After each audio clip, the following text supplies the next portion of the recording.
still early acceptance. We accept a student a few months early. iSNL is working on a ultra early acceptance. The iSNL program, they had this plan where every year they take 10 grade 10 students, 10 grade 10 students per year, and do an advanced undergraduate. Okay. They take 10 students per year, straight from grade 10. Do you think this is too young for students who begin this first? That's the age of 15 if you haven't started school. I don't know. I think you have to assess a lot of factors and something like that. Maybe not. Maybe if, obviously it's 10 really smart students, nothing wrong with that. But I think it's just a maturity level thing about being that years. Absolutely. Managing being away from home at that age, sort of thing. That would be the down, I would say. 15? It's young. Yeah. Okay. No, that's exactly what we're looking for. We're looking for different perspectives on it. Right? Different backgrounds. Young. Very young. Very young. The iSNL program has always been big on collaboration, doing group projects and those kind of works and assignments. In the next step, in continuation of that method, they want to introduce collaborative testing examinations. So the idea is that students will work together in a testing or examination environment in order to confer knowledge and put that together. Do you think that's something that we should maybe introduce to other programs as well?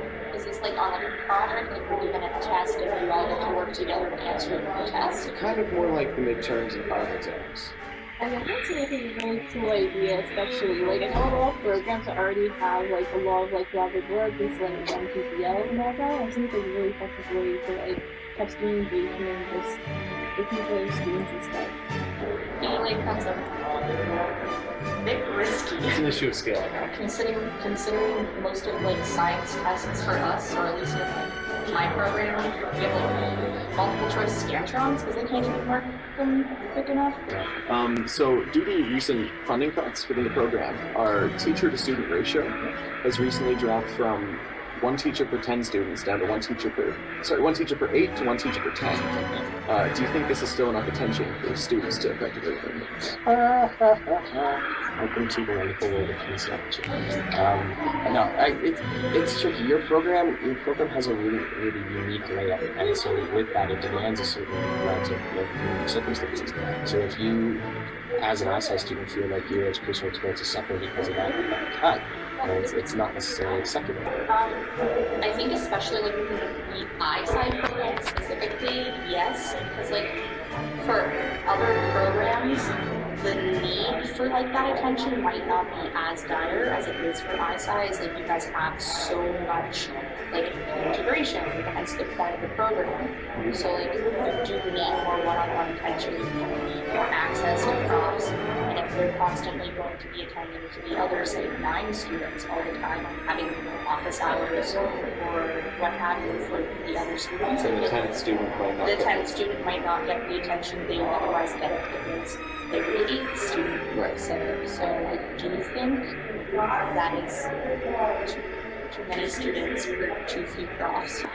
1 to 10 is certainly a lot better than the U experience, but again, it's not about comparing apples and oranges. It's is this apple, next year going to be as good as both? Perfect. It's a good response. There are some issues overcrowding. They have made an argument that the computer science program should take over the second floor of as well in coming years. How do you feel about that? I feel like it's great because that will include the science people, the faculty. No, just iSNL. Just iSNL. How about this? Yes. Okay. 2 in. Why not? If it's a good program and it has enough Okay. So one of the other issues that's come up recently, the SRA, the Student Representation, they recently passed a vote, they recently declined a vote. Turned down a vote. They voted no. The iSNL students wanted to add a third espresso machine to their private study space because they didn't feel their needs were being met as students with only 2. Sure. Do you think this is a fair decision? I don't know. I'd have to look in the how much espresso is actually being consumed by iSci students to necessitate this third one? I guess I would agree with the SRA. Being in science, we didn't have a common study space, so seeing money being put to improve other study spaces, I mean, it doesn't affect me at all, so it's kind of like, carry on, you already have two espresso machines, what do you need a third one for? Yeah, I need to look into more than I can't just make a snapshot and call that. That's okay. No, that's fair. That's a lot of espresso, though. That's a lot of espresso. One last question. So, Sure. the Max Senate, the Master Senate, recently passed a vote that iSci students will begin having to pay tuition to attend their master's course. Do you think this is fair? Pay tuition? You did not pay tuition? None. Really? So iSci goes for free? Okay, I did not know that. Wait, they have to do what? They have to pay tuition? Begin paying tuition or to attend class in the classroom. Isn't that what you have to do anyways?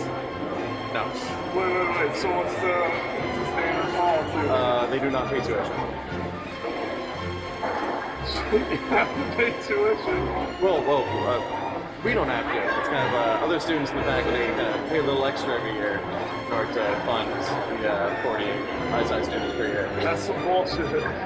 So you're okay with that decision with this? Yeah, I'm okay with that.